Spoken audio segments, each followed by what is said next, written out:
Welcome to Vote and Voice. Today we're diving into a topic that seems simple on the surface but is more complicated than most people realize. And that is fact checking. On paper, it seems like a perfect solution. Someone reads a claim, checks the sources, and they confirm whether it's true or false, and we as the public have the clarity. But the reality is that sometimes it is not enough. And in this episode, we're exploring why. Let's start with how fact-checking works in practice. Most platforms now integrate some kind of fact-checking system. Social media networks partner with independent fact-checkers. News outlets have dedicated fact-checking desks, and even AI systems are being trained to flag questionable claims before they spread. But the biggest problem of all of this is the reach and timing. They're not always reactive, but that means the claim spreads first, often widely, and only afterward is someone able to verify it.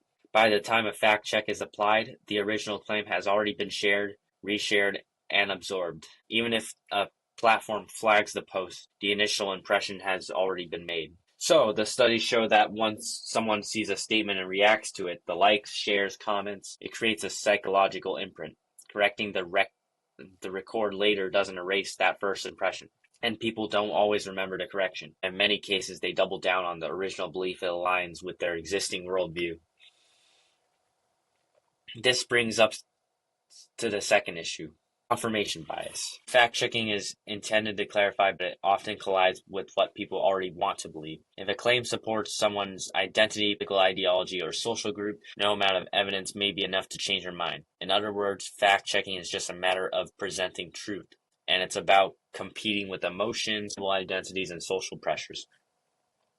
Another challenge is source perception.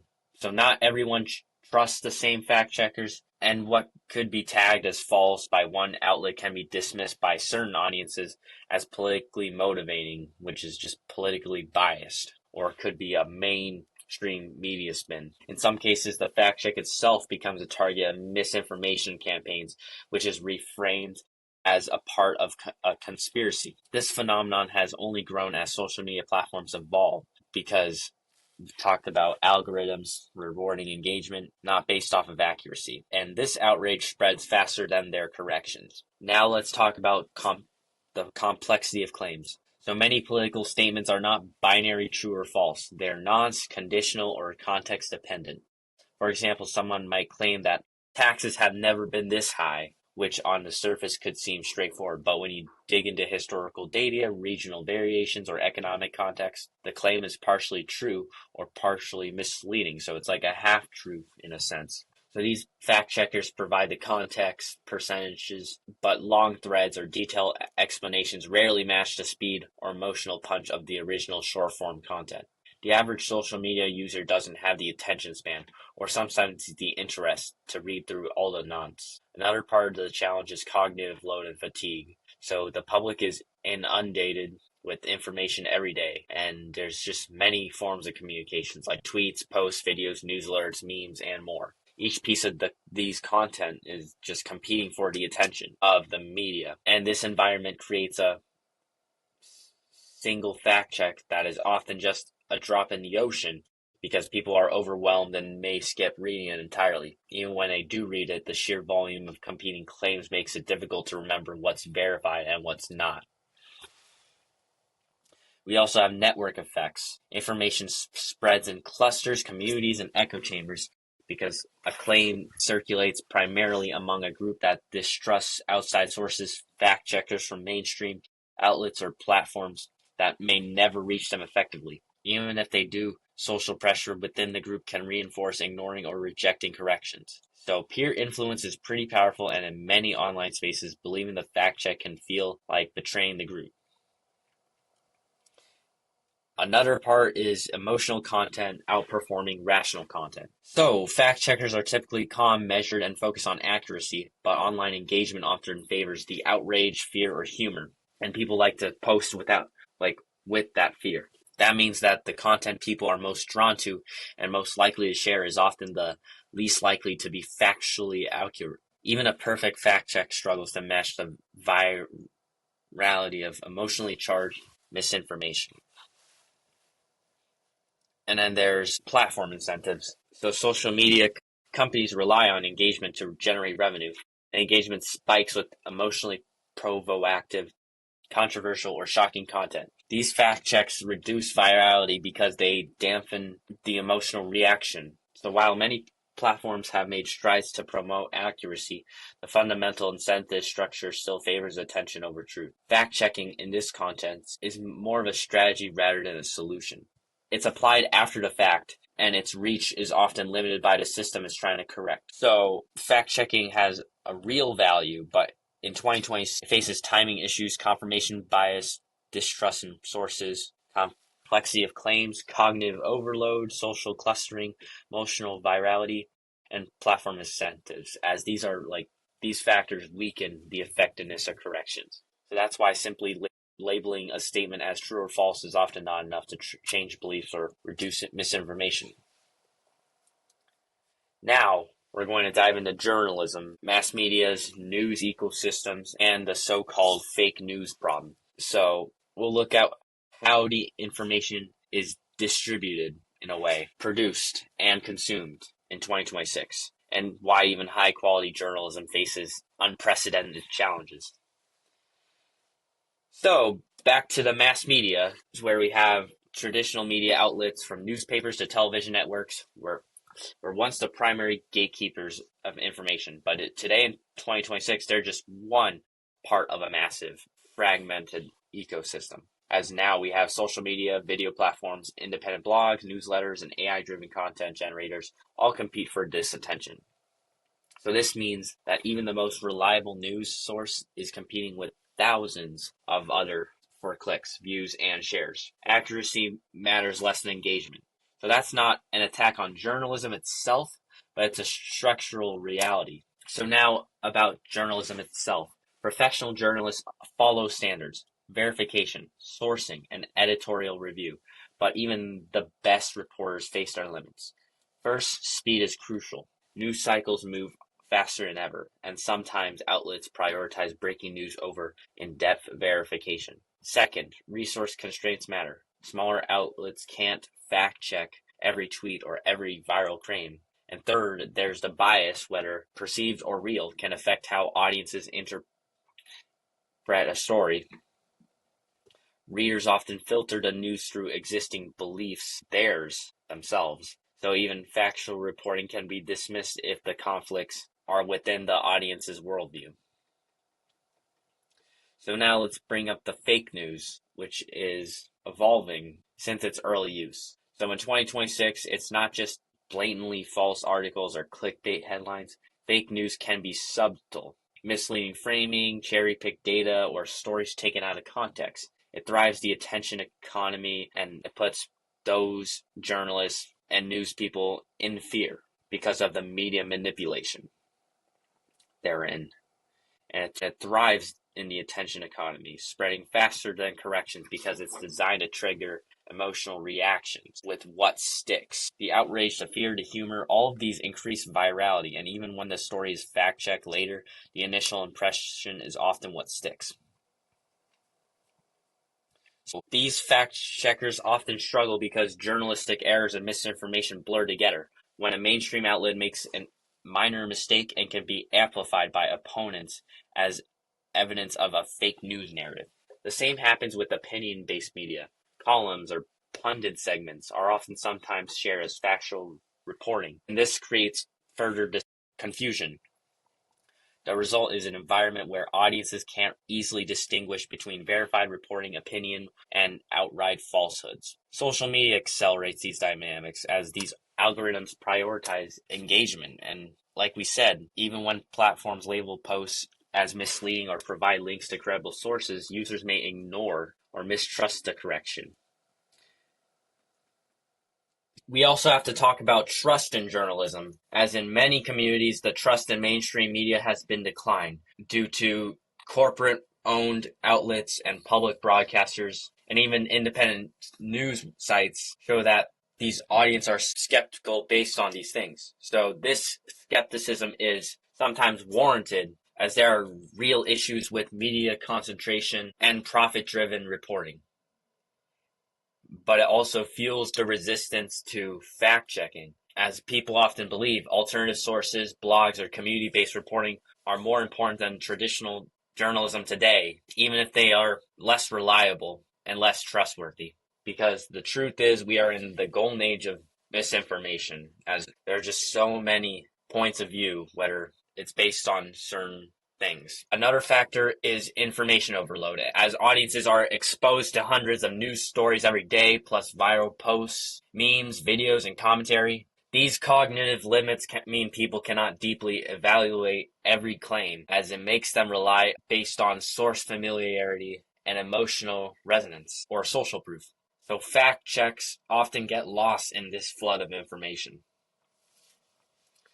So let's also examine media manipulation tactics. As in 2026, coordinated campaigns use bots, AI-generated content, and influencer networks to spread out this misinformation we see. So these tactics exploit gaps in both public understanding and journalistic coverage. So a well-funded actor can generate content that appears credible with screenshots, fabricated quotes, doctored quotes, or AI-generated commentary. Traditional fact-checking often lags behind these techniques because it requires human review, and automated systems still struggle with the context, the nuance, and subtle manipulations. One of the biggest challenges is audience segmentation, as people consume news in echo chambers and algorithmically filtered timelines, as they are well-intentioned journalists who rarely reach the audiences that are most susceptible to this misinformation.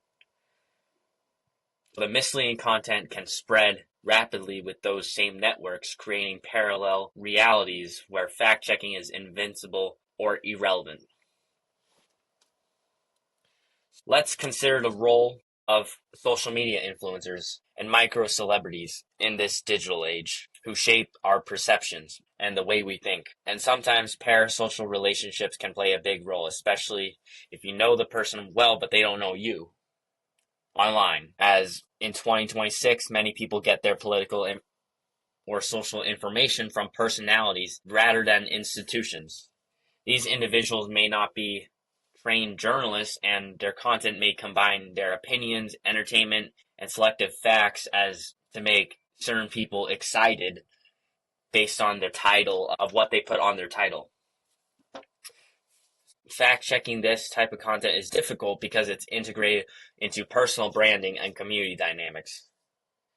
And this is where they focus on the money rather than the facts, as they want to spread the belief of something to gain profit. And that's what these micro-influencers do, which can lead to misleading content based on how the consumer views it. And yes, today journalism faces systemic pressures as fast-moving news cycles, audience distrust, rhythmic amplification of sensationalism, and sophisticated manipulation tactics. Even fact-checked, high-quality reporting can struggle to reach people effectively. Misinformation is not just about raw facts, it's about the structures of information, like production, distribution, and reception in a digital age. So, we'll examine the tools, strategies, and approaches that make fact-checking more effective, and how you as a listener, consumer, or creator of content can navigate the information ecosystem more critically. So, with media literacy, one of the strongest defenses about misinformation is teaching people how to evaluate information themselves and how we view it. Like, just in your head, where did you get that information from, or who created it? What is their motive? And yes, there are many questions to ask, because it can teach us how to spot these logical fallacies, manipulative visuals, and emotionally charged language, whether it's loaded language, give audiences tools to critically assess what they see online. The reality is, especially with YouTube, there are a lot of videos who put out loaded language to drive out content. It's like a big strategy you'll see, like especially if it's political or more celebrity, social influencers that people may dislike to get in trouble, and it's really exciting to think about. But in reality, it's a lot more complex than what the title says.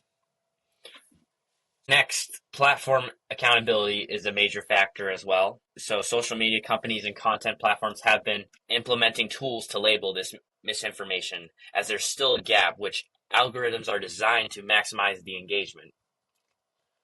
and sensational or misleading posts often outperform accurate reporting. So this makes the algorithms themselves more transparent. And transparency helps users understand why they're seeing certain content, allows researchers to detect patterns of misinformation more effectively. Collaborations between these journalists and fact checkers can also help. Some news organizations now integrate real-time fact-checking into live coverage or breaking news updates, and others partner with independent verification organizations to audit claims in high-visibility posts. By embedding verification directly into reporting rather than as a post-fact correction, the impact is stronger, as it's easier for audiences to get the correct information at the point of exposure before misinformation takes hold. So another alternative on how we view information could also be education, which plays a big key area, as these schools, universities, and community programs are increasingly offering curricula focused on critical thinking and information evaluation. So teaching young people how to interpret the news, analyze social media content, and understand cognitive biases equips them with tools to spot misinformation independently. The more people practice evaluating claims critically, the less likely they are to accept misleading content at the face value. Let's also consider behavior strategies for individuals, as simple habits can make a difference, as we can pause and cross-check the multiple sources and recognizing the emotionally manipulated posts. So browser extensions or apps that flag disputed claims or provide content can reduce the spread of false information, as awareness of cognitive biases like confirmation bias, echo chambers, and motivated reasoning is crucial, as people often reject fact checks because the misinformation challenges deeply held beliefs. So knowing this is a first step toward overcoming it. And we also need to consider the incentives, as misinformation often spreads because it's profitable, based on clicks, views, ad revenue, social influence. And yes, platforms and advertisers have a role in shaping these incentives responsibly by demoting sensationalist posts. Technology solutions are also emerging as well. AI tools now can help detect deepfakes, manipulated media, and coordinated misinformation campaigns. But technology alone isn't enough, as human judgment is still essential to interpret context, verify sources, and understand nuance. So the best approach combines human expertise with technological efficiency. Finally, let's talk about personal responsibility as consumers of misinformation or information. It ultimately comes down to how each of us engages with the content, as we can pause before sharing and ask questions based on the source we amplify, and we can encourage the discussion and fact-based debate in your communities. Share reliable content and avoid contributing to echo chambers. By being thoughtful participants, the audiences can reduce the viral spread of misinformation and strengthen the impact of fact-checking efforts. To summarize all of this, it shows how our media can be biased and spread misinformation, and sometimes how we view things. But when all these strategies work together, such as community engagement and individual responsibility and collaborations between journalists and verifiers, and if endurance on media literacy and platform accountability, we can create an information ecosystem that is resilient to manipulation, misinformation, and disinformation. So that wraps up our on fact-checking of why it may not be enough. I hope this series has given you the insight to the complexities of the digital information landscape we are in 2026 and practical ideas for how you can navigate it responsibly. Thank you for listening to Vote and Voice. Be sure to subscribe so you don't miss future episodes where we continue exploring politics, society, and culture in depth. Thank you.